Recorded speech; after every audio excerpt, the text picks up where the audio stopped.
પાલનપુરમાં જિલ્લા પંચાયતનો ત્રીજા માળનો સ્લેબ ધરાશાયી થયો। ચાલુ કામકાજ દરમિયાન આ સ્લેબ ધરાશાયી થઈ જતા ફફડાટ વ્યાપી ગયો હતો। કોઈ અવરજવર ન હોવાને કારણે જાનહાનિ જોકે ટળી હતી। 40 વર્ષ જૂના આ બિલ્ડિંગને કંડમ કરવાની દરખાસ્ત પણ થયેલી છે। હજારો કર્મચારીઓ અને અરજદારોની અવરજવર વચ્ચે પોપડા પડવાની પણ ઘટનાઓ બની રહી છે।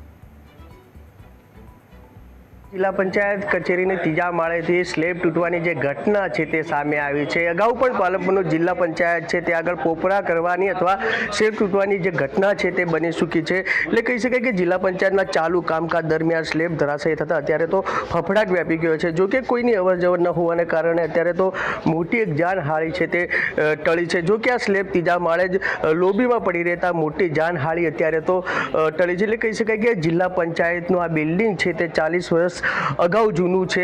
વધુ જૂનું હોય કંડમ કરવાની પણ અત્યારે જે રીતે દરખાસ્ત કરવામાં આવે છે ત્યારે જિલ્લા પંચાયત કચેરીને ખાલી કરી અને અન્ય જગ્યાએ જે ખસેડવાના આદેશ પણ કરી દીધા છે। એટલે કહી શકાય કે હજુ સુધી આ કચેરીઓ છે 25 જેટલી કચેરીઓ આવેલી છે, પરંતુ આજ દિન સુધી આ કચેરીઓ જે બિલ્ડિંગ જર્જરિત હોવાના કારણે હજુ સુધી ખસેડવા માટે નથી આવી। એટલે ક્યાંક ને ક્યાંક અહીંયા તંત્ર છે, તંત્રની ઢીલી નીતિ અથવા કોઈ મોટી જાનહાનિ થાય તેની રાહ જોઈને બેઠું છે। એટલે કહી શકાય કે અત્યારે તો જે રીતે આ સ્લેબ તૂટવાની ઘટના સામે આવી છે ક્યાંક ને ક્યાંક મોટી જાનહાનિ છે ટળી છે।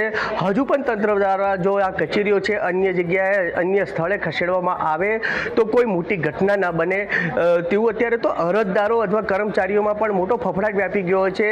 કહી શકાય કે ચાલુ કામકાજ દરમિયાન આ જે ત્રીજા માળેથી સ્લેબ તૂટવાની ઘટનાથી અત્યારે તો તમામ લોકો છે, કર્મચારીઓ છે, અરજદારો છે તે પણ અત્યારે ડરના માહોલ નીચે જે કામ છે તે કરી રહ્યા છે। કેમેરા પર્સન જીતુ સોલંકી સાથે રતનસિંહ ઠાકોર, ન્યૂઝ કેપિટલ, બનાસકાંઠા।